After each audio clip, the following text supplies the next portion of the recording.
தேவ வார்த்தை ஐக்கியத்திற்கு நான் உங்களை வரவேற்கிறேன். நான் ஜெரால்ட் சாண்டியாகோ. நீங்கள் கேட்டுக்கொண்டிருப்பது verse by verse Bible study. இன்று நாம் ஆதியாகமம் முதல் அதிகாரம் 2ஆம் வசனத்தை தியானிக்க போகிறோம். முதலாவது ஜெபிக்கலாம். பிதாவை இயேசுவின் நாமத்தினால் வருகிறோம். தாப்பனே, நீர் சர்வ வல்லவர், வானத்தையும் பூமியும் படைத்தவர். பிதாவே, நீரே உன்னத தேவன். பிதாவை, நீர் சொல்ல ஆகும், நீர் கட்டளையிட நிற்கும். உம்முடைய வார்த்தையால் இந்த உலகத்தை உருவாக்கினீர். தாப்பனே, நீர் எங்களுக்கு உம்முடைய வார்த்தைகளை போதிக்க வேண்டுமா ஜெபிக்கிறோம். உம்முடைய படைப்புகளை எங்களுக்கு விளக்கி போதிக்க வேண்டுமா ஜெபிக்கிறோம்.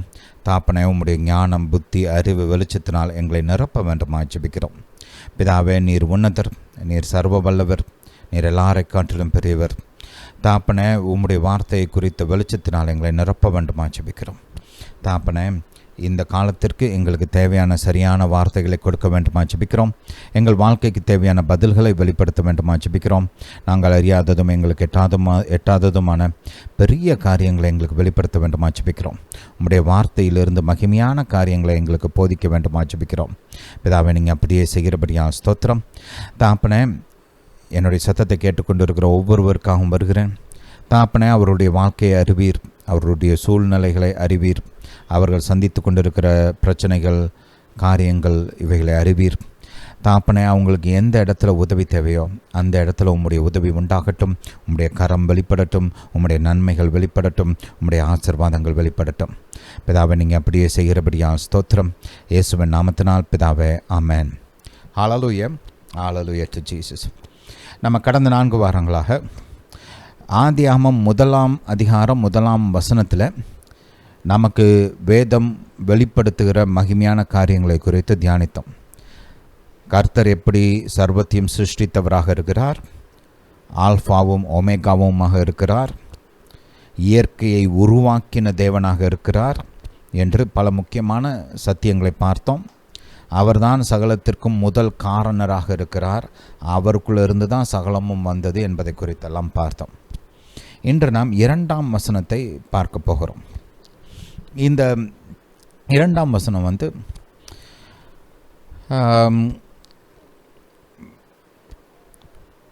இதை வேதாகம போதகர்கள், ஸ்காலர்ஸ்,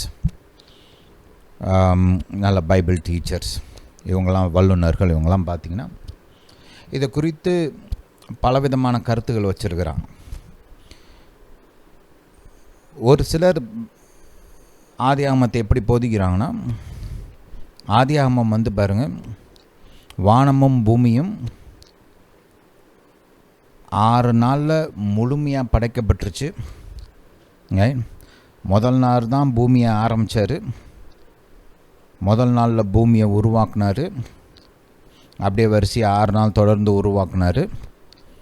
இதுதான் இந்த உலகத்தின் ஆரம்பம் அப்படின்னு சொல்கிறாங்க. ரைட். இந்த பூமியோட ஆரம்பம் 6000 வருஷத்துக்கு முன்னாடி தான் இருந்துச்சு. 6000 வருஷத்துக்கு முன்னாடி இந்த பூமி கிடையாது அப்படின்னு சொல்கிறாங்க. ரைட். இது அநேக கிறிஸ்தவர்கள் இந்த கருத்தை தான் நம்புகிறாங்க. இன்னும் ஒரு சிலர் இல்லை, கிடையாது, இந்த பூமி 6 நாட்களுக்கு முன்பாகவே, அந்த முதல் 6 நாட்கள், அதுக்கு முன்னாடியே சிருஷ்டிக்கப்பட்டது அப்படின்னு சொல்கிறாங்க. நான் இந்த 2ஆம் கருத்தில் தான் நான் இருக்கிறேன். ஏன்றதுக்கு நான் உங்களுக்கு அநேக விளக்கங்கள் சொல்ல போகிறேன். ரைட். பைபிளில் இருந்து எடுத்து காமிக்க போகிறேன். அநேக வசனங்களை காமிக்க போகிறேன். அநேக ஆதாரங்களை நான் உங்களுக்கு எடுத்து காண்பிக்க போகிறேன். இதை வச்சுக்கோ. பாருங்கள், நான் அதுக்கு முன்னாடி ஒரு காரியத்தை சொல்ல போகிறேன். இந்த பூமி எத்தனை வருஷம் பழசுன்றது உங்களுடைய ரட்சிப்பை பாதிக்க போகிறது கிடையாது. ஹல்லேலூயா. இதை நம்ம கொஞ்சம் நல்லா புரிஞ்சுக்கணும். ஒரு சில காரியங்கள் நம்முடைய ரட்சிப்பை பாதிக்கக்கூடிய காரியங்கள். ஆனால் இந்த பூமி எவ்வளோ நாள் இருந்துச்சு, இது எவ்வளவு பழமையானது அப்படின்ற அந்த வேறுபாடுகள் அது உங்களுடைய ரட்சிப்பை பாதிக்காது. இந்த ஆதியாகமத்தில் இருந்து வெளிப்படுகிற பிரதானமான சத்தியம் என்ன? வானத்தையும் பூமியும் தேவன் படைத்தார். அதுதான் பிரதானமான சத்தியம். ரைட். ஹல்லேலூயா. நான் உங்களுக்கு அநேக விதங்களில் பல காரியங்களை இந்த இந்த முதல் அதிகாரத்துலேருந்து எடுத்து காமிக்க போகிறேன். ஆனால் அதுக்கு முன்னாடி இதை மக்கள் புரிஞ்சு கொள்வது அவசியம். இதில் உண்டாகிற ஒரு சில கருத்து வேறுபாடுகள் உங்களுடைய ரட்சிப்பை எந்த விதத்திலையும் பாதிக்காது. ரைட்? பிரதானமான சத்தியம் என்ன? வானத்தையும் பூமியும் தேவன் படைத்தார். வானத்தில் இருக்கிற சகலவற்றையும் பூமியில் இருக்கிற சகலவற்றையும் தேவன் உண்டாக்கினார். இதுதான் பிரதானமான சத்தியம். ரைட்? ஹல்லேலூயா. நம்மளுக்குள்ளே இருக்கிற ஒரு சில கருத்து வேறுபாடுகள் இது எவ்வளோ பழசு, ரைட், அந்த முதல் வசனத்துக்கு ரெண்டாவதுக்கு வசனத்துக்கு நடுவில் காலங்கள் சென்றுச்சு, கடந்து போச்சு அப்படின்ற அந்த கேப் தியரின்னு சொல்லுவாங்க. ரைட்? இதுக்கு மறுப்பு சொல்கிறவங்களும் இருக்கிறாங்க. அவங்க சொல்கிற அந்த மறுப்பு, அதுக்கு என்னோட பதில், அதெல்லாம் நான் உங்களுக்கு இந்த இந்த சீரீஸில் இந்த இந்த வசனத்தை நம்ம தியானிக்கும் போது எடுத்து காமிக்க போகிறேன். ஹல்லேலூயா. அப்போது இது பார்த்துக்கோங்க, நீங்கள் கேளுங்க, நான் காமிக்கிற வசனங்களை நீங்கள் பைபிளிலேருந்து எடுத்து பாருங்கள். பைபிள் அடிப்படையில் ஜெபத்தோடு நீங்கள் தியானித்து நீங்கள் ஒரு முடிவுக்கு வாங்க. ஹல்லேலூயா. இதில் இந்த காரியத்தில் நீங்கள் நான் சொல்கிறத நீங்கள் கேட்டே ஆகணும் அப்படிலாம் கிடையாது. நான் சொல்கிறதும் சரி, 100க்கு 100 இதுதான் சரி, வேறு எதையும் நீங்கள் நம்பினீங்கன்னா நீங்கள் அப்படியாக்கும் இப்படியாக்கும் அந்த மாதிரிலாம் இல்லை. ஹல்லேலூயா. ஒரு சில காரியங்கள் ரொம்ப முக்கியம். உதாரணத்துக்கு பாருங்கள், இப்போ கொலை செய்யாதேன்னு போட்டிருக்கு பைபிளில். அதில் கருத்து வேறுபாடுக்கெலாம் ரைட் ரூம் கிடையாது. இல்லை கொலை செய்யலாம் பிரதர், ரைட், அப்படின்லாம் கிடையாது. ஹல்லேலூயா. விபச்சாரம் பண்ணாதே அப்படின்னு போட்டிருக்கு. அதில் கருத்து வேறுபாடுக்கெலாம் இடம் கிடையாது. புரியுதா? தேவனாகிய கர்த்தர் ஒருவரே, அவரை தான் வழிபடணும், அவரை தான் வணங்கணும், அவரை தான் சேவிக்கணும், அவர் ஒருத்தர் தான் சேவிக்கணும். இதில் கருத்து வேறுபாடுக்கெலாம் இடம் கிடையாது. இயேசுவே வழி, சத்தியம், ஜீவன், அதில் கருத்து வேறுபாடுக்கெலாம் இடமே கிடையாது. ஹல்லேலூயா. ஏன்னா இதெல்லாம் பாருங்கள், நம்ம வாழ்க்கையை டோட்டலாக பாதிக்கக்கூடிய காரியங்கள். ரைட்? நம்முடைய கிறிஸ்துவ வாழ்க்கை, நம்முடைய ரட்சிப்பு, இவைகளை பெரிய விதத்தில் பாதிக்கக்கூடிய காரியங்கள். இந்த இடத்துல எல்லாம் கருத்து வேறுபாடுக்கு பாருங்கள் ரூம் கிடையாது. இதெல்லாம் ரொம்ப very basic principles of the Bible, commandments of the Bible. இதில் கருத்து வேறுபாடு, ஆல்டர்னேட் ஒப்பீனியன் இதெல்லாம் கிடையவே கிடையாது. ஆனால் நம்ம இங்கே பார்க்க போகிற ஒரு சில காரியங்கள் பாருங்கள், இங்கே கருத்து வேறுபாடுகள் இருக்குது. ஆனால் இந்த கருத்து வேறுபாடுகள் ரட்சிப்பை பாதிக்கிற காரியம் கிடையாது. உங்களுடைய கிறிஸ்துவ வாழ்க்கையை பாதிக்கிற காரியம் கிடையாது. நம்மளுக்கு என்ன தெரியும் தெரியாதுன்ற ஒரு அளவுக்கு தான் இது முக்கியமே தவிர, இது உங்கள் வாழ்க்கையை பெரிய அளவில் பாதிக்கும் அப்படின்லாம் நம்ம சொல்ல முடியாது. ஹல்லேலூயா. இதை நான் ஏற்கனவே சொன்ன மாதிரி பிரதானமான சத்தியம் என்ன?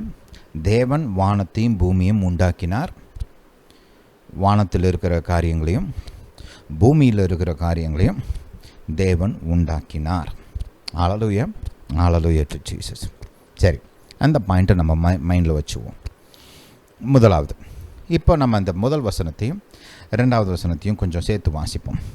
ஆதியிலே தேவன் வானத்தையும் பூமியையும் சிருஷ்டித்தார். ஹல்லேலூயா. ஒரு சிலர் என்ன சொல்லுவாங்கன்னா, அந்த அந்த இரண்டாம் வசனம் ஃபஸ்ட்டு வசனத்தோட ஒரு கண்டினியூட்டி. ரைட்? எபிரேய மொழியில் அப்படி தான் வருது. முதல் வசனத்தோட கண்டினியூட்டி தான் இந்த இரண்டாவது வசனம். அதனால் அது வேறு இது வேறு கிடையாது. ரெண்டுக்கும் டிஃப்ரென்ஸே கிடையாது. ரைட்? அப்படின்னு சொல்கிறாங்க.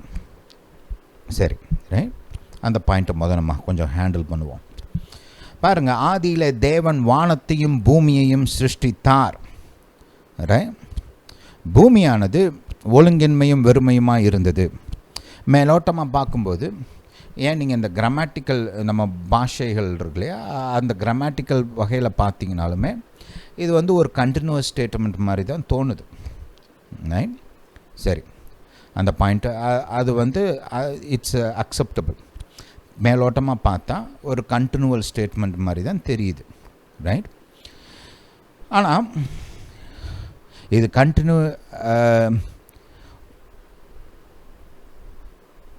அதோடைய தொடர்ச்சியாக இது உண்மையிலே இருக்குதா அப்படின்றத நம்ம கொஞ்சம் சோதித்து பார்க்கணும்.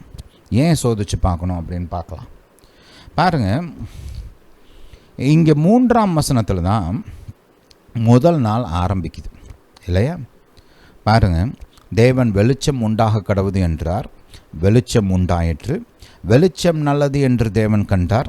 வெளிச்சத்தையும் இருளையும் தேவன் வெவ்வேறாக பிரித்தார்.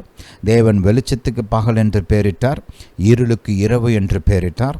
சாயங்காலமும் விடியற்காலமுமாகி முதலாம் நாள் ஆயிற்று. ரைட்? இங்கே நம்ம பார்க்குறோம், இந்த 3, 4, 5 படித்து பார்த்திங்கன்னா இது ஒரு தனியான தேவனுடைய கிரியையாகத்தான் நமக்கு வெளிப்படுது இல்லையா? ஏன்னா அந்த 4ஆம் வசனத்தை பாருங்கள், பூமியை குறித்து அவர் ஒன்றுமே பேசலை, வெளிச்சத்தையும் இருளையும் குறித்து மட்டும்தான் பேசுகிறாரே ஒழிய பூமியை குறித்து அவர் ஒன்றுமே சொல்லலை இல்லையா? ரைட்? தேவன் வெளிச்சம் உண்டாக கடவுது என்றார். இங்கே தான் அவர் பேச ஆரம்பிக்கிறார்.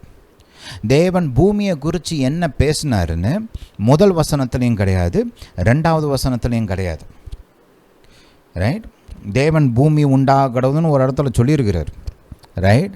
அது எப்போ அது சொன்னாருன்னு பைபிளில் இருக்கிற மற்ற பகுதிகள் நமக்கு போதிக்குதே ஒழிய இங்கே ஆதியாகமம் 1ஆம் அதிகாரத்தில் தேவன் பூமி வானம் உண்டாக கடவுது அப்படின்னு சொன்னார் அப்படின்ற ஒரு வார்த்தை அங்கே கிடையாது. பூமி உண்டாக கடவுது அப்படின்னு சொன்னாருன்னு ஒன்றுமே கிடையாது அங்கே. ஹல்லேலூயா. இது எல்லாமே முதல் நாள்லேயே நடந்துச்சு அப்படின்றதுக்கான அறிகுறியும் அங்கே கிடையாது இங்கே ஆதியாகமத்தில் நம்ம பார்க்கும்போது. ரைட்? இங்கே இங்கே இந்த படைப்புகளை பார்க்குறோம் இல்லையா? 3ஆம் வசனத்திலிருந்து ஒரு ஒரு ஒரு ஒரு புது காரியத்தை கர்த்தர் ஆரம்பிக்கிற மாதிரி தான் நமக்கு தெரியுதுங்க. ஏன்னா தேவன் வெளிச்சம் உண்டாக கடவுது என்றார், வெளிச்சம் உண்டாச்சு. வெளிச்சம் நல்லது என்று தேவன் கண்டார். ரைட்? வானத்தையும் பூமியும் வெளிச்சத்தையும் தேவன் நல்லது என்று கண்டார்னு இங்கே சொல்லலை, வெளிச்சத்தை தேவன் கண்டார்னு மட்டும்தான் இங்கே சொல்லுது இல்லையா? வெளிச்சத்தையும் இருளையும் தேவன் வெவ்வேறாக பிரித்தார் அப்படின்னு மட்டும்தான் இங்கே சொல்லப்பட்டிருக்குது. தேவன் வெளிச்சத்துக்கு பகல் என்று பெயரிட்டார், இருளுக்கு இரவு என்று பெயரிட்டார். ரைட்? சாயங்காலமும் விடியற்காலமாகி முதலாம் நாள் ஆயிற்று, அவ்வளவுதான் இங்கே சொல்லப்பட்டிருக்குது. இது ஒன்று மட்டும்தான் முதலாம் நாள் நடந்துச்சு அப்படின்றது தான் இங்கே வெளிப்படுகிறது. அந்த முதல் 2 வசனங்களும் முதலாம் நாளுக்குள் அடங்கி இருக்குதுன்றதுக்கான எந்த அறிகுறியும் இங்கே இல்லை. ஹல்லேலூயா, ஹல்லேலூயா டு ஜீசஸ். இது ஒரு பாயிண்ட். சங்கீதம் 33க்கு போங்க. சங்கீதம் 33. ஹல்லேலூயா டு ஜீசஸ். 6ஆம் வசனத்திலிருந்து வாசிப்போம். சங்கீதம் 33 6ஆம் வசனம். இங்கே பார்த்திங்கன்னா கர்த்தர் தன்னுடைய வார்த்தையினாலே வானங்களை உண்டு பண்ணினார் என்று வேதம் நமக்கு போதிக்கிறது. ரைட்? 6ஆம் வசனத்தை பாருங்கள். கர்த்தருடைய வார்த்தையினால் வானங்களும் அவருடைய வாயின் சுவாசத்தினாலே அவைகளின் சர்வ சேனையும் உண்டாக்கப்பட்டது. ஹல்லேலூயா, ஹல்லேலூயா டு ஜீசஸ். அப்போ பாருங்கள், கர்த்தர் வானங்களையும் வார்த்தையை பேசி உருவாக்கினார் என்று தான் வேதம் போதிக்குது அங்கே. ஆனால் நம்ம ஆதியாகமத்தில் பார்த்தோம்னா கர்த்தர் அந்த பரலோகத்தை குறித்து வானங்களை குறித்து என்ன பேசினாருன்னு ஒன்றுமே அங்கே சொல்லப்படலை. ரைட்? பூமி உண்டாக கடவுது அப்படின்னு சொன்னாருன்னு சொல்லலை, அந்த இடத்துல சொல்ல, மற்ற இடத்துல சொல்லியிருக்குது. ஹல்லேலூயா, ஹல்லேலூயா டு ஜீசஸ். அப்போ பாருங்கள், கர்த்தருடைய வார்த்தையினால் வானங்களும் அவருடைய வாயின் சுவாசத்தினால் அவைகளின் சர்வ சேனையும் உண்டாக்கப்பட்டது. வாயின் சுவாசம் அப்படின்னா என்ன அர்த்தம்? தேவனுடைய வார்த்தை தான் அது. நீங்கள் பைபிளில் தேவனுடைய வார்த்தைக்கு அவருடைய சுவாசம்னு பல இடங்களில் சொல்லப்பட்டிருக்குது. உதாரணத்துக்கு பாருங்கள், தேவனுடைய வார்த்தை இருக்குது இல்லையா? சரி, முதல்ல நான் வேறு ஒன்று உங்களுக்கு காமிக்கிறேன். 2 தெசலோனிக்கர் 2ஆம் அதிகாரம் 8ஆம் வசனம் பாருங்கள். அப்போ நீக்கப்படும் போது அந்த அக்கிரமக்காரன், அதாவது அந்த கிறிஸ்து வெளிப்படுவான். அவனை கர்த்தர் தம்முடைய வாயின் சுவாசத்தினாலே அழித்து தம்முடைய வருகையின் பிரசன்னத்தினாலே நாசம் பண்ணுவார். இங்கே வாயின் சுவாசம்னு போட்டிருக்குதா? வெளிப்படுத்தின சுவிசேஷம் போங்க 19ஆம் அதிகாரம். இங்கே அந்த கிறிஸ்துவ கர்த்தர் எப்படி கொலை செய்கிறாருன்னு கொஞ்சம் பார்ப்போம். ரைட்? இல்லை அழிக்கிறாரு அப்படின்னு பார்ப்போம். அங்கே பாருங்களேன். ஹல்லேலூயா to Jesus, hallelujah to Jesus.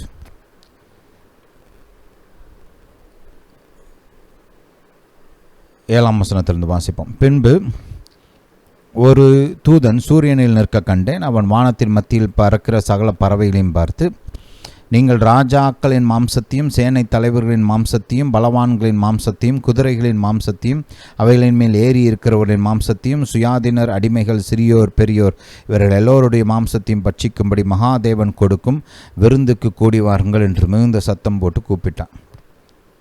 தொடர்ந்து வாசிப்போம். பின்பு மிருகமும் பூமியின் ராஜாக்களும் அவர்களுடைய சேனைகளும் குதிரையின் மேல் ஏறி இருக்கிறவரோடும் அவருடைய சேனையோடும் யுத்தம் பண்ணும்படி கூடி வர கண்டேன். அப்பொழுது மிருகம் பிடிபட்டது, அதாவது அந்த கிறிஸ்து மிருகத்தின் முன்பாக செய்த அற்புதங்களினால் அதன் முத்திரையை தரித்தவர்களையும் அதன் சொரூபத்தை வணங்கினவர்களையும் மோசம் போக்கின கள்ளத்தீர்க்கதரிசியும் கூட பிடிக்கப்பட்டான். இருவரும் கந்தகம் எரிகிற அக்கினி கடலிலே உயிரோடே தள்ளப்பட்டார்கள். மற்றவர்கள் குதிரையின் மேல் ஏறினவருடைய வாயிலிருந்து புறப்படுகிற பட்டயத்தால் கொல்லப்பட்டார்கள். கர்த்தருடைய வாயிலிருந்து புறப்படுகிற பட்டயம் என்ன? அவருடைய வார்த்தை. ஹல்லேலூயா. கர்த்தர் பார்த்திங்கன்னா கடைசியில் அவர் எப்படி யுத்தம் பண்ணுறாருன்னு போட்டிருக்குது. அந்த கிறிஸ்து அவனோட சேர்ந்தவங்க கூடலாம் தன்னுடைய வாயிலிருந்து வெளிப்பட்ட பட்டயத்தினால் யுத்தம் பண்ணினார். ஹல்லேலூயா. Hallelujah to Jesus. இது ரொம்ப முக்கியம், இதை புரிஞ்சுக்கிறது. அதே அதிகாரம் 15ஆம் வசனத்தை வாசிங்க. புறஜாதிகள் வெட்டும்படிக்கு அவருடைய வாயிலிருந்து கூர்மையான பட்டயம் புறப்படுகிறது. தேவ வார்த்தை தான் பட்டயம் இல்லையா? ஆவியானவருடைய பட்டயம் என்று நம்ம வேதத்தில் வாசிக்கிறோம். அது வேதம் தேவ வார்த்தை இருகூறுள்ள பட்டயம் அப்படின்றதையும் வேதம் நமக்கு போதிக்கிறது. அப்போ பாருங்கள், கர்த்தருடைய வாயிலிருந்து புறப்படுகிற அந்த சுவாசம் தேவனுடைய வார்த்தை. ஹல்லேலூயா. அது மட்டுமல்ல, நீங்கள் இப்போ தீமோத்தேயு எடுத்து படித்து பார்த்தீங்கன்னா 2 தீமோத்தேயு 3ஆம் அதிகாரம் 16ஆம் வசனத்தில் தேவ வாக்கியங்கள் எல்லாம் தேவ ஆவியினால் அருளப்பட்டிருக்கிறது அப்படின்னு போட்டிருக்குது இல்லையா? ரைட். ஆனால் நீங்கள் இதை பார்த்தீங்கன்னா இன்னொரு இடத்துல த பிரெத் ஆஃப் ஹிஸ் மவுத் அப்படின்னே போட்டிருக்கோம்.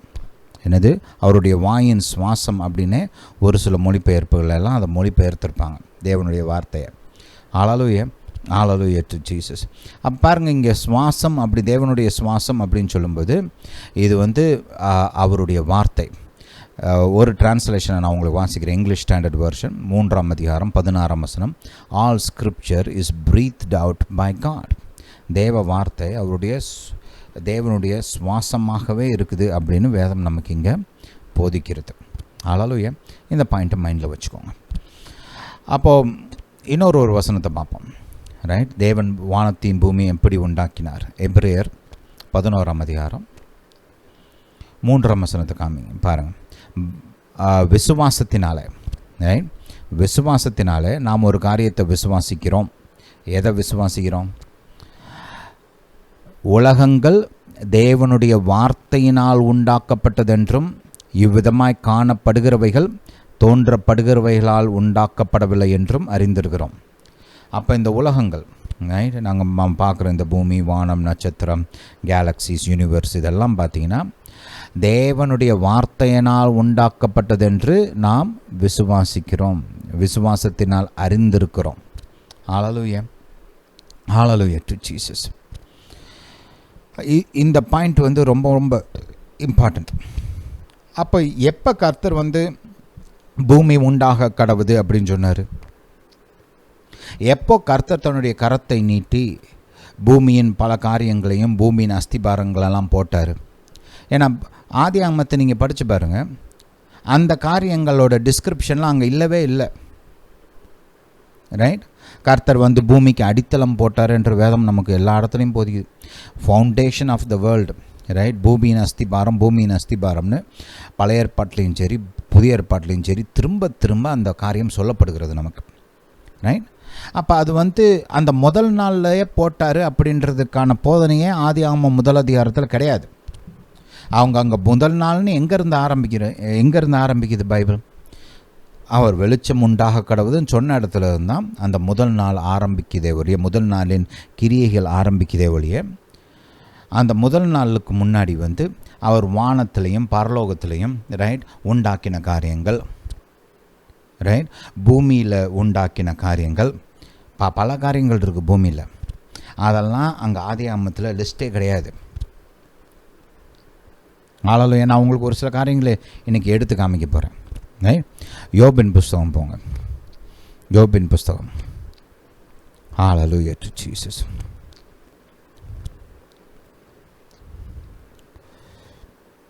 யோபின் புஸ்தகம் 38ஆம் அதிகாரம். இங்கே கர்த்தர் யோபு கூட பேசுகிறாரு இல்லையா, ரைட்? அப்போ யோபு கூட பேசும்போது பல காரியங்களை கேட்குறாரு. நம்ம போன மெசேஜ் லைட்டாக பார்த்தோம், ஆனால் அதை வேறு ஆங்கிள் இருந்து பார்த்தோம். இப்போ இந்த பர்டிகுலர் வெளிச்சத்தில் இதை கொஞ்சம் தியானிப்போம். கர்த்தர் யோபுட்ட கேட்குறாரு, ரைட்டு? ஒரு சில கேரியங்கள் அங்கே யோபு கொஞ்சம் ரொம்ப ஓவராகவே பேசுகிறார் ஒரு இடத்துல. பாருங்கள், நான் யோபை ஒன்றும் குறை சொல்ல வரல, தப்பாக புரிஞ்சக்கூடாது. பைபிளில் மனுஷர்கள் செய்த நன்மைகளும் எழுதப்பட்டிருக்குது, அவங்க செய்த தவறுகளும் எழுதப்பட்டிருக்குது இல்லையா? எல்லாரும் ஆதாமு குறித்த நல்ல காரியங்கள் இருக்குது பைபிளில், ஆதாமுடைய பாவங்கள் இருக்கிறது. ஏவாளை குறித்த நல்ல காரியங்கள் இருக்குது, ஏவாளை குறித்த பாவங்களும் இருக்குது, ஏவாள் செய்த பாவங்களும் இருக்குது. சாராளுடைய நன்மைகள் இருக்குது, அவள் செய்த பாவங்கள்.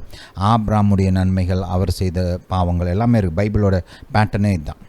அப்போ யோபு அநேக காரியங்களும் ரொம்ப நல்லவராக இருக்கிறார். கர்த்தரே அவரை குறித்து பாராட்டுறாரு, அவரை குறித்து பெருமையாக பேசுகிறாரு, ரைட்? இதெல்லாம் நம்ம பார்க்குறோம். ரொம்ப நல்ல மனுஷன். அவர் பிரச்சனைகளை சகித்த விதத்தில் நம்ம யாருமே சகித்தது கிடையாது. அவருக்கு உண்டான பிரச்சனைகளுக்கும் நமக்கு உண்டாகிற பிரச்சனைகளுக்கும் ஏணி வச்சா கூட எட்டாது, ரைட்? அதனால் அந்த விதத்துலலாம் அவரை ரொம்ப பாராட்டணும் இல்லையா? ஹல்லேலூயா. ஆனால் அதே நேரத்தில் அவர் ஒரு சில தவறுகளையும் செய்கிறார். அந்த தவறுகளை குறித்து பேசுகிறதும் அதிலிருந்தும் நம்ம பாடம் கற்றுக்கணும் இல்லையா? இப்போ தாவீது கர்த்தரை எப்படி ஆராதித்தான், கர்த்தரை சேவித்தான், கர்த்தருக்கு பிரியமான மனிதனாக இருந்தான், அதெல்லாம் தாவீது கற்றுக்கிட்டோம். அதே நேரத்தில் தாவீதுடைய அந்த பாவத்தின் விளைவுகளை வாசித்து தாவீதை மாதிரி அந்த கொலையிலையோ இல்லை விபச்சாரத்திலையோ விழுந்துடக்கூடாது அப்படின்றதையும் நம்ம கற்றுக்கணும் இல்லையா?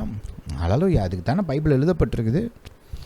அப்போ யோபை குறித்து நம்ம பார்க்கும்போது அவர் பாருங்கள், ஒரு ஸ்டேஜுக்கு மேலே தன்னுடைய பிரச்சனையின் மிகுதியினால, வலி, வேதனை, துக்கத்தினால கொஞ்சம் அளவுக்கு அதிகமாகவே பேசுகிறாரு, நிறைய காரியங்கள் பேசுகிறார். அவர் தன்னுடைய சுயநீதியை ரொம்ப உயர்த்தி பேசுகிறார், ரைட்? அப்படிலாம் கர்த்தரை நான் கேள்வி கேட்க போகிறேனாக்கும், அப்படியாக்கும் இப்படியாக்கும்லாம் பேசுகிறார். கர்த்தரை அதுக்கு உத்தரவாதம் கொடுக்கறதுக்கு தான் யோபுக்கு தோன்றி யோபுகிட்ட கேள்வி கேட்க ஆரம்பிக்கிறார். யோபு பத்தம் கேட்குறார், அறிவில்லாத வார்த்தைகளினால் ஆலோசனையை அந்தகாரப்படுத்துகிற இவன் யார்?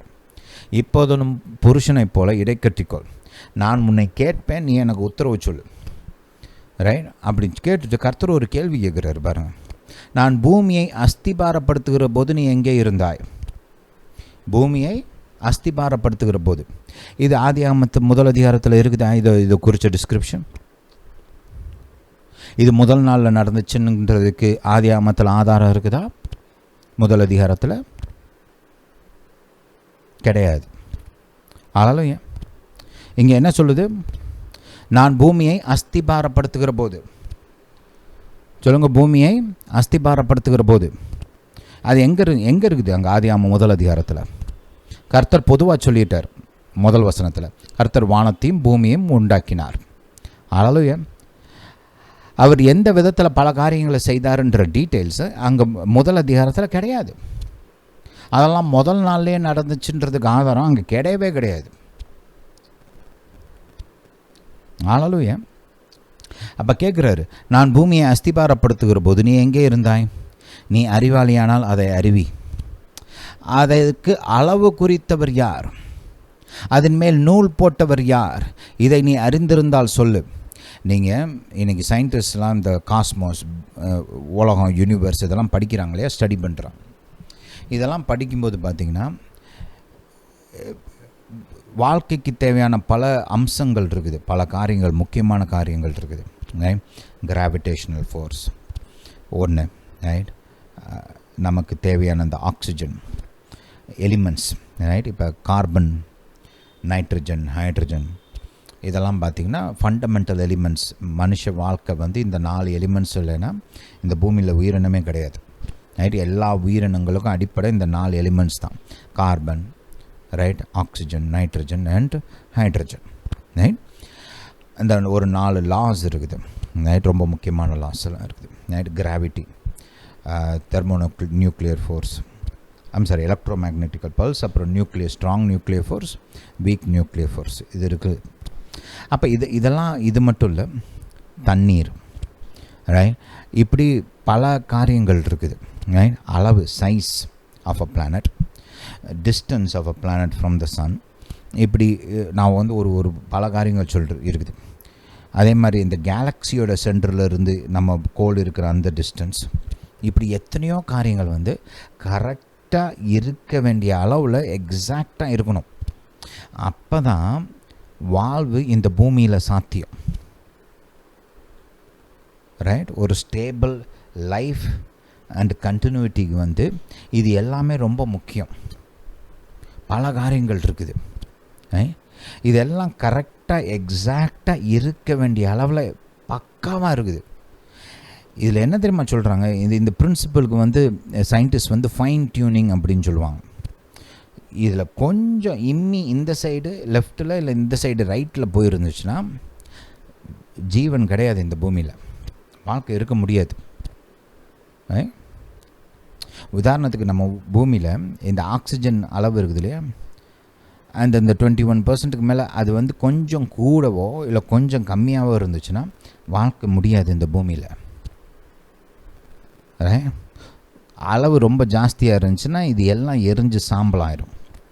நான் ஆக்சிஜன் நீங்கள் கெமிஸ்ட்ரி படிச்சிங்கன்னா கம்பஷனை குறித்து படிச்சிருப்பீங்க இல்லையா, அந்த கம்பஷனுக்கு உதவி செய்கிறது என்ன, ஆக்சிஜன், ரைட். ஆக்சிஜன் அளவு ரொம்ப ஜாஸ்தியாக போச்சுன்னா எல்லாம் எரிஞ்சு சாம்பலாக போகும். கம்மியாக இருந்துச்சுன்னா மூச்சு விட முடியாது, நம்ம உயிரினத்துக்கு பத்தாது, நம்முடைய உறுப்புகளுக்கு பத்தாது, உறுப்புகளோட செயல்பாடுக்கு பத்தாது, இப்படி பல காரியங்கள் இருக்குது, ரைட்.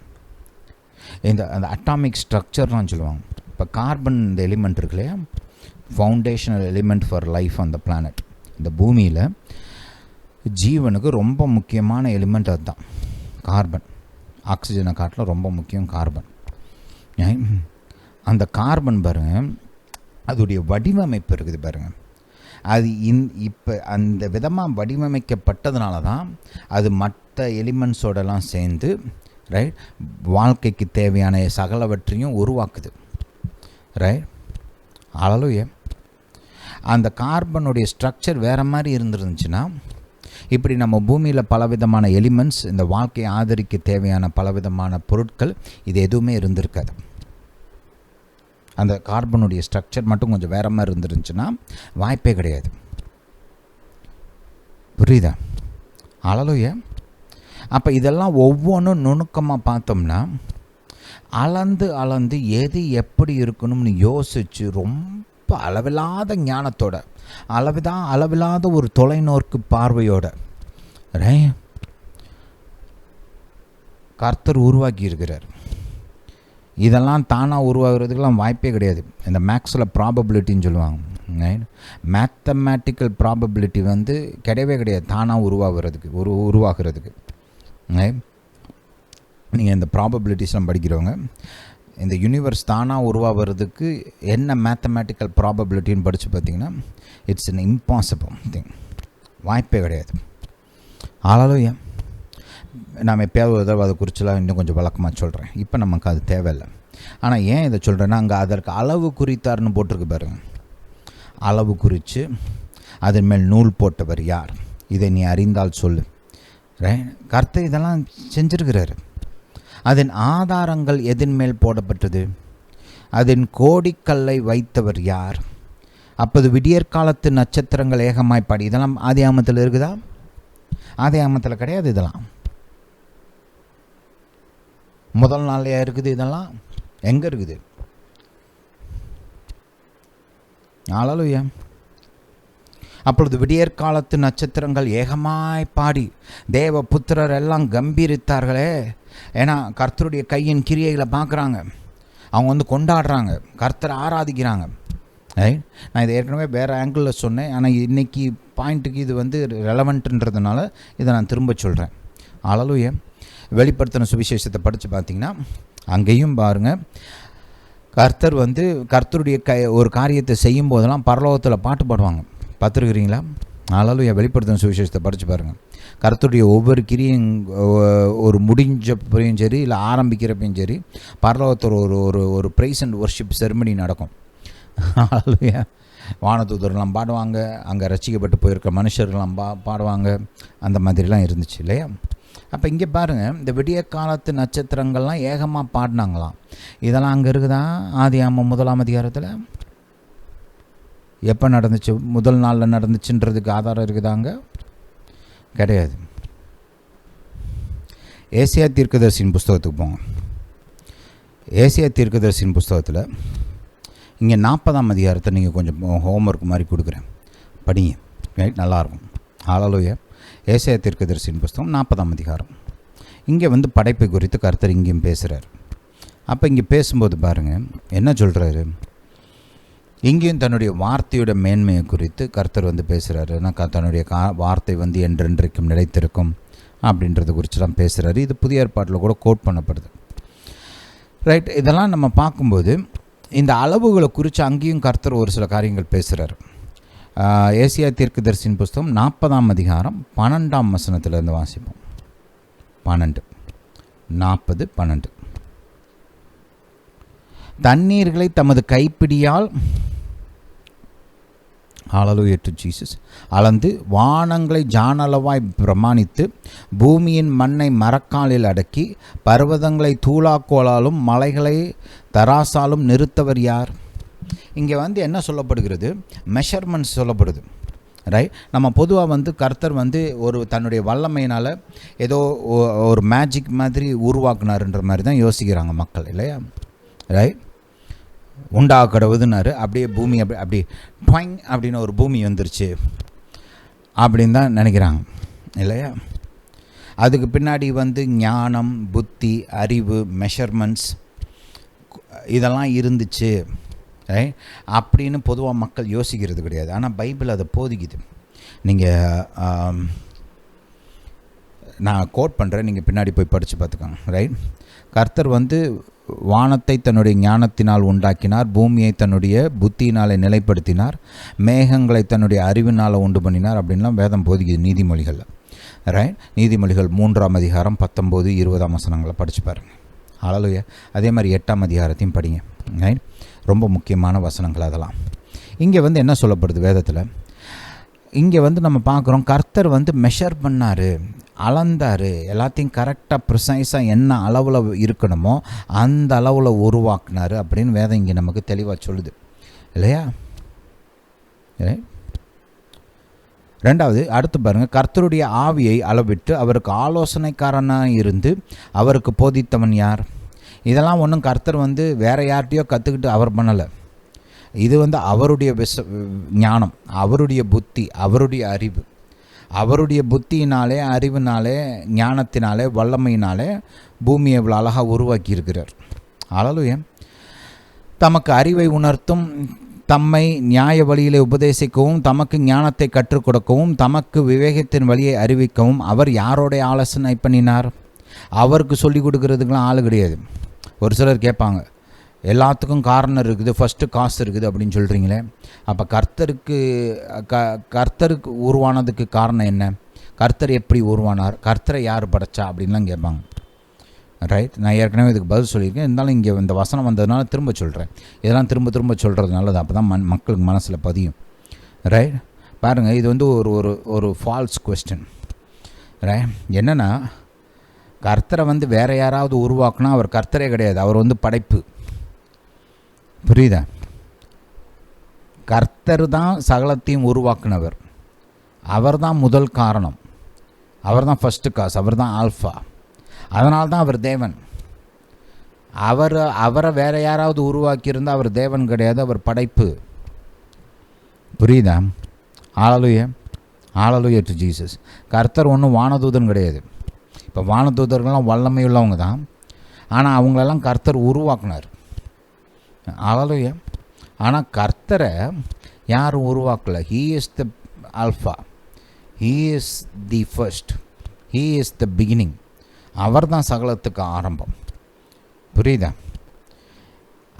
அவர் தான் ஞானத்திற்கு ஊற்று, அவர் தான் அறிவுக்கு ஊற்று, அவர் தான் ஆலோசனைக்கு ஊற்று, அவர்கிட்ட இருந்தால் ஞானம், புத்தி, அறிவு, வெளிச்சம்லாம் வருது.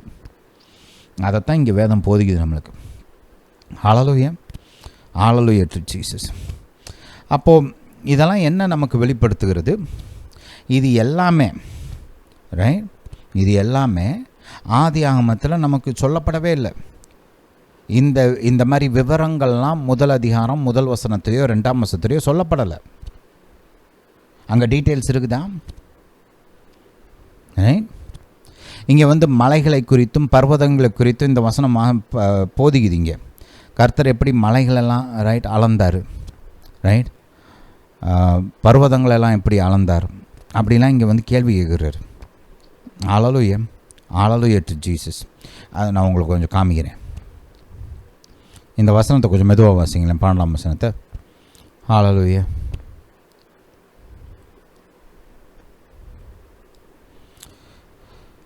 மலைகளை தரசாலும் நிறுத்தவர் யார்? பாருங்கள், நீங்கள் 2ஆம் வசனத்தை நல்லா கவனித்து படித்து பாருங்கள். அங்கே என்ன போட்டிருக்குது? ரைட், பூமி ஜலத்தினால் நிரம்பி இருந்துச்சு இல்லையா? பூமி எப்படி இருந்துச்சு? Hallelujah to Jesus. பூமியானது ஒழுங்கின்மையும் வெறுமையுமாய் இருந்தது. ஆழத்தின் மேல் இருள் இருந்தது. தேவ ஆவியானவர் ஜலத்தின் மேல் அசைவாடி கொண்டிருந்தார். சரி, இங்கே ஆழங்கள் இருக்குது இல்லையா? அந்த தண்ணீரை எப்போ கர்த்தர் உருவாக்குனார்? முதல் நாளில் உருவாக்குனாருன்னு போட்டிருக்குதா? கிடையாது. அந்த தண்ணீர் உருவாக்கப்பட்டுச்சு இல்லையா? அந்த பூமியோட அஸ்திபாரம், பூமியோட அந்த உருவாக்கப்பட்ட விதம், ரைட், பூமியின் தூண்கள்லாம் வேதம் நமக்கு போதிக்குது.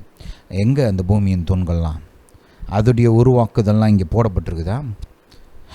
மலைகள் பூமியை குறித்து இங்கே ஏதாவது போட்டிருக்குதா?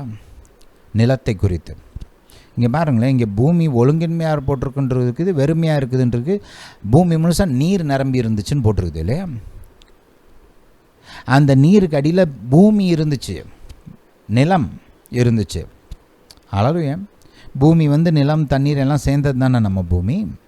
இங்கே நிலத்தை குறித்து ஒரு வசனம் இல்லைன்றதை பாருங்களேன். இங்கே மேலே ரைட், கர்த்தர் இங்கே நிலம் உருவாகட்டும் அப்படின்னு முதல் அதிகாரத்தில் சொன்னாரா?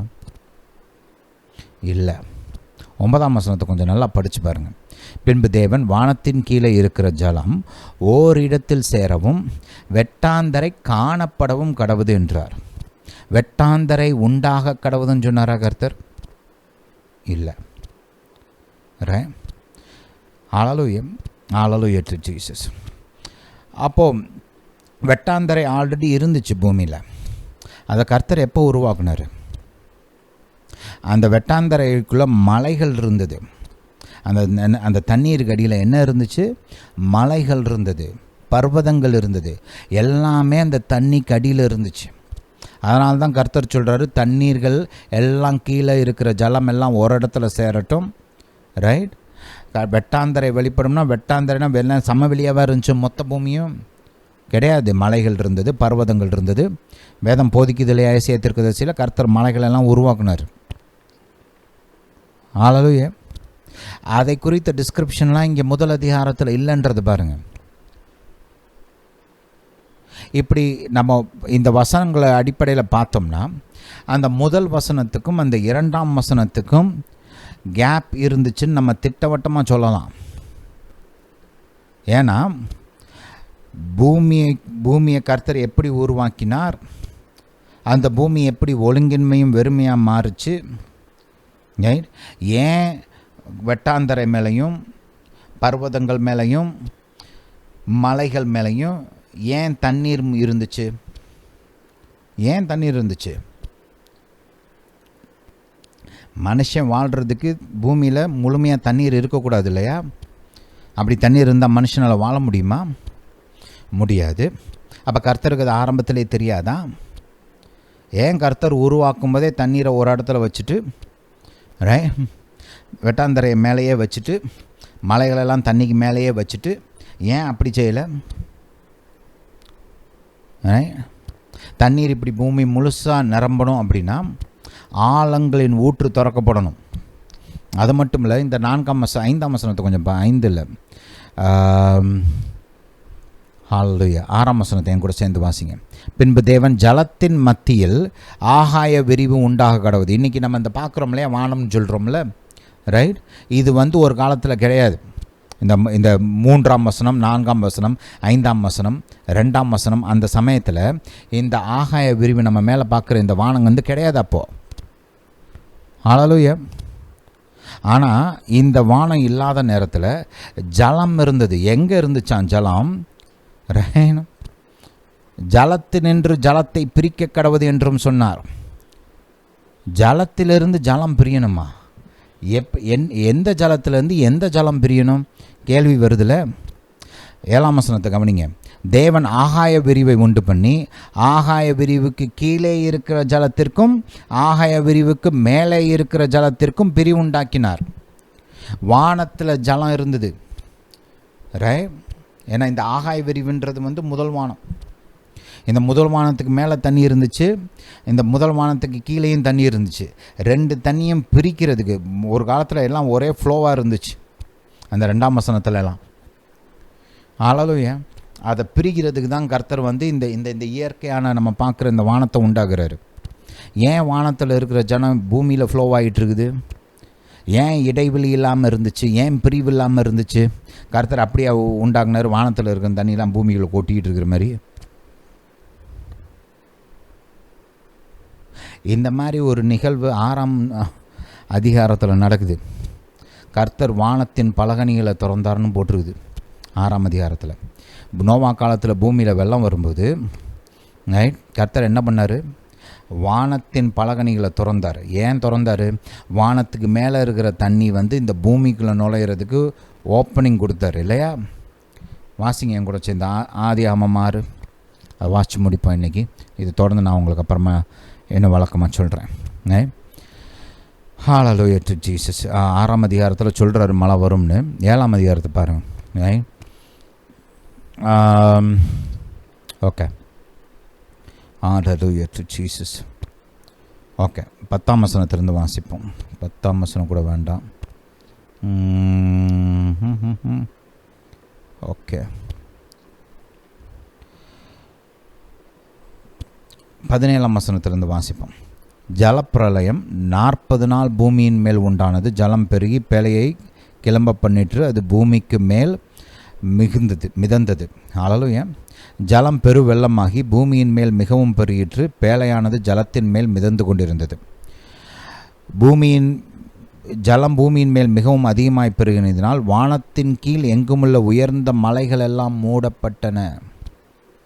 இங்கே நம்ம பார்க்குறோம், இந்த மலைகள்லாம் எப்போ மூடப்பட்டுச்சு? பர்வதங்கள், மலைகள் இதெல்லாம் எப்போ மூடப்பட்டுச்சு? அந்த வெள்ளம் பெருகினப்ப இல்லையா? வெள்ளம் பெருகினப்ப கட்டாந்தரையெல்லாம் மறைஞ்சிருச்சு, மலைகள்லாம் மூடப்பட்டது, பர்வதங்கள் கூட மூடப்பட்டது. இதை நம்ம பார்க்குறோம், ரைட்? இது ஏன் உண்டாச்சு அப்படின்னா, கர்த்தர் 2 காரியம் பண்ணார். ஒன்று, வானத்தில் இருக்கிற மதகுகளை திறந்து விட்டார், ரைட்? 2வது, ஆழங்களின் ஊற்றையும் திறந்து விட்டார். 2ஐயும் அட் அ டைம் திறந்து விட்டார் கர்த்தர். ஹல்லேலூயா, ஹல்லேலூயா டு ஜீசஸ்.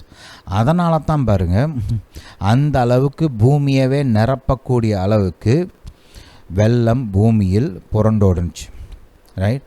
அதே அதிகாரம் இந்த 11ஆம் வசனத்தை வாசிங்க. நோவாவுக்கு 600 வயதாகும் வருஷம் 2ஆம் மாதம் 17ஆம் தேதி ஆகிய அந்நாளிலே மகா ஆழத்தின் ஊற்றுக்கண்கள் எல்லாம் பிளந்தன, வானத்தின் மதகுகளும் திறவுண்டன. 2ஐயுமே கர்த்தர் திறக்கிறார். மேலே வானத்தில் இருக்கிற மதகு திறக்கிறாரு, பூமிக்கு அடியில் இருக்கிற அந்த ஊற்றுக்கண்கள், ஆழங்களில் இந்த ஓஷன் ஃப்ளோர்லாம் இருக்கு இல்லையா, ரைட்? சமுத்திரம், கடல், அங்கே இருக்கிற ஆழங்கள் எல்லாத்தையும் திறந்து விடுறாரு, ஊற்றுகளெல்லாம் திறந்து விடுறாரு. அடியிலிருந்து தண்ணி வருது, பரலோகத்திலிருந்து தண்ணி வருது. ஹல்லேலூயா. இதன் விளைவாகத்தான் பூமி முழுவதும் தண்ணீரினால் நிறைந்தது. எந்த அளவுக்குன்னா, மலைகள், கட்டாந்தரை எதுவுமே தெரியாத அளவுக்கு, எதுவுமே கண்ணில் படாத அளவுக்கு ஜலங்கள் பூமியை முழுசாக மூடி இருந்துச்சு. இந்த மாதிரி ஒரு சிச்சுவேஷன் தான் ஆதியாகமம் 1 அதிகாரத்தில் இருக்குது. புரியுதா? ஜலம் மூடி இருந்துச்சு, மொத்த பூமியும் ஜலம் மூடி இருந்துச்சு, பர்வதங்களை மூடி இருந்துச்சு, வெட்டாந்தரையை மூடி இருந்துச்சு. ரைட். வானத்துக்கு மேலே இருக்கிற தண்ணி பூமிக்குள்ளே வந்துக்கிட்டு இருக்குது, பூமிக்கு அடியில் இருக்கிற தண்ணியும் இங்கே நிரப்பிக்கிட்டு இருக்குது, மொத்த பூமியும் ஜலமாக இருக்குது. ஹல்லேலூயா. இதுதான் 2ஆம் அதிகாரத்தில் நம்ம பார்க்குற ஒரு காட்சி. ரைட். 6ஆம் அதிகாரத்தில் நடந்த அந்த காரியம் இதுக்கு முன்னாடி ஒரு தடவை நடந்திருக்குது. அது எப்போ என்னன்றதை நம்ம பின்னாடி பேசுவோம். ரைட். பட் ஆனால் இது என்ன, இந்த டிஸ்கிரிப்ஷன் வந்து பர்ஃபெக்டாக ஃபிட் ஆகிறது எப்போ? பூமியின் ஊற்றுக்கள் திறக்கப்பட்டிருந்துருக்கணும், வானத்தில் இருக்க மதகுகளும் திறக்கப்பட்டிருக்கணும். திறந்துருந்துச்சுன்னு தான் நம்ம பார்க்குறோம் இல்லையா? அதனால தான் கர்த்தர் ஆகாய விரிவை உருவாக்கி வானத்துக்கு மேலே இருக்கிற தண்ணீரையும் வானத்துக்கு கீழே இருக்கிற தண்ணீரையும் பிரிக்கிறார். ஹல்லேலூயா. பிரித்ததுக்கு அப்புறம்தான் பூமிக்கு அந்த வானத்துக்கு கீழே இருக்கிற தண்ணீர்லாம் ஒரு இடத்துல சேரட்டும்னு கட்டளை கொடுக்குறார். அதுக்கப்புறம் தான் வெட்டாந்தரை காணப்படட்டும்னு கட்டளை கொடுக்குறார். ஹல்லேலூயா. இதே தான் நம்ம ஆதியாகமம் 6, 7, 8 பார்க்குறோம். ஹல்லேலூயா. Hallelujah to Jesus. புரியுதா? அப்போ பாருங்கள், இதை குறித்த எந்த விளக்கமும் ஆதியாகமம் 1ஆம் அதிகாரத்தில் கிடையாது. ஒரு பிளாங்கெட் ஸ்டேட்மெண்ட் தான் சொல்லப்படுது. ஆதியிலே தேவன் வானத்தையும் பூமியும் சிருஷ்டித்தார், பூமியானது ஒழுங்கின்மையும் வெறுமையுமா இருந்தது. கிராமட்டிக்கலாக இது கண்டினியூவல் ஸ்டேட்மெண்ட்டாகவே இருந்துட்டு போனாலுமே அந்த முதல் வசனத்துக்கும் 2ஆவது வசனத்துக்கும் நிச்சயமாக கேப் இருந்தே இருக்கணும். இப்போ நம்ம பார்த்த வசனங்கள்லாம் இதுக்கு நடுவில் தான் நடந்துருக்கணும். வேறு எங்கே போட முடியும் அந்த காரியங்களெல்லாம்? இது ஏதாவது ஒரு இடத்துல போட முடியுமா, இன்சர்ட் பண்ண முடியுமா? ஆதியாகமம் 1 அதிகாரத்தில். ரைட். வேறு எந்த இடத்துலையாவது நம்ம இப்போ இந்த யோபு, சங்கீதங்கள், ரைட், இதிலெல்லாம் நான் ஏசாயா தீர்க்கதரிசியின் புஸ்தகம், இதில் நம்ம வாசித்த வசனங்களெல்லாம் எங்கே வந்து இன்சர்ட் பண்ணுவீங்க? நீங்கள் எங்கே சேர்க்க முடியும் உங்களால்? வேறு எங்கேயுமே போட முடியாது. ஒரு இடத்துல தான் போட முடியும். அந்த முதல் வசனத்துக்கும் 2ஆம் வசனத்துக்கும் நடுவில் மட்டும்தான் அதை போட முடியும். வேறு எங்கேயுமே உங்களால் அதை இன்சர்ட் பண்ணவே முடியாது. புரியுதா? கர்த்தர் தான் வானங்களை சிருஷ்டித்தார், சமுத்திரத்தையும் சிருஷ்டித்தார், கடல்கள் தண்ணீரெல்லாம் சிருஷ்டித்தார்னு வேதம் நமக்கு போதிக்கு இல்லையா? அப்போ அந்த சமுத்திரத்தை அவர் எப்போ சிருஷ்டித்தார்? ஆழத்து மேலே தண்ணி இருந்துச்சுல, அதை கர்த்தர் எப்போ சிருஷ்டித்தார்? அதோட விளக்கம் எங்கே? அதை குறித்த வார்த்தைகள் எங்கே? அதை குறித்த கர்த்தருடைய கிரியைகள் எங்கே? ஏன் அதெல்லாம் இங்கே சொல்லப்படலை? அந்த ஊற்றுகளெல்லாம் கர்த்தர் உருவாக்கணும்ல, வானத்தில் இருக்க மதகுகள்லாம் உருவாக்கணும்ல, அதை குறித்த சிருஷ்டிப்பு, அதை குறித்த வார்த்தைகள், எக்ஸ்பிளனேஷன்லாம் எங்கே? இதெல்லாம் இங்கே கிடையாது. இதெல்லாம் எங்கே இருந்துச்சு? அந்த முதல் வசனத்துக்கும் 2ஆவது வசனத்துக்கும் நடுவில். ஹல்லேலூயா. Hallelujah to Jesus. இன்றைக்கி இங்கே நிப்பாட்டிக்கலாம். எல்லாத்தையும் அட் அ டைம் படித்தோம்னா அதை புரிஞ்சு அதை டைஜஸ்ட் பண்ணி இதை விளக்கிக்கிறதுக்கு கொஞ்சம் டைம் எடுக்கும். அதனால் கொஞ்சம் கொஞ்சமாகவே போதிப்போம் இதெல்லாம். ரைட். இந்த காரியங்களெல்லாம் நீங்கள் நான் இன்றைக்கி காமிச்ச வசனங்களெல்லாம் நீங்கள் எடுத்து நீங்கள் இப்போ ஜபத்தோட தியானிங்க. கர்த்தர்கிட்ட கேளுங்க, கர்த்தாவே இதெல்லாம் எனக்கு சொல்லிக் கொடுங்க அப்படின்னு கேளுங்க. கர்த்தர் உங்களுக்கு இதெல்லாம் போதிப்பார், எடுத்து காமிப்பார். அது மட்டுமல்ல, இன்றைக்கி நான் இன்னும் இது வந்து ஆர்குமெண்ட்டு தான் இன்றைக்கி நான் உங்களுக்கு ப்ரெசென்ட் பண்ணியிருக்கிறேன். ஒரு பாயிண்ட்டு தான் ப்ரெசென்ட் பண்ணியிருக்கிறேன். இன்றைக்கி இன்னும் ஒரு சில டிஃபென்ஸ்லாம் சொல்கிறாங்க, அதெல்லாம் இருக்கட்டும். அதுக்கும் நான் வந்து உங்களுக்கு ஆன்சர் சொல்கிறேன். ரைட். இது இப்படி கிடையாதுன்னு இன்னொரு வேறு சில காரணங்கள்லாம் சொல்கிறாங்க, அதுக்கான டிஃபென்ஸும் நான் உங்களுக்கு சொல்கிறேன். இன்னொன்று, இந்த 2 வசனங்களுக்கு நடுவில் வேறு என்னெல்லாம் நடந்திருக்குது அப்படின்னு வேதம் போதிக்கின்றதையும் நான் உங்களுக்கு எடுத்து காமிக்கிறேன். ஹல்லேலூயா. Hallelujah to Jesus. இதெல்லாம் வருகிற வாரங்களில் நம்ம தியானிப்போம்.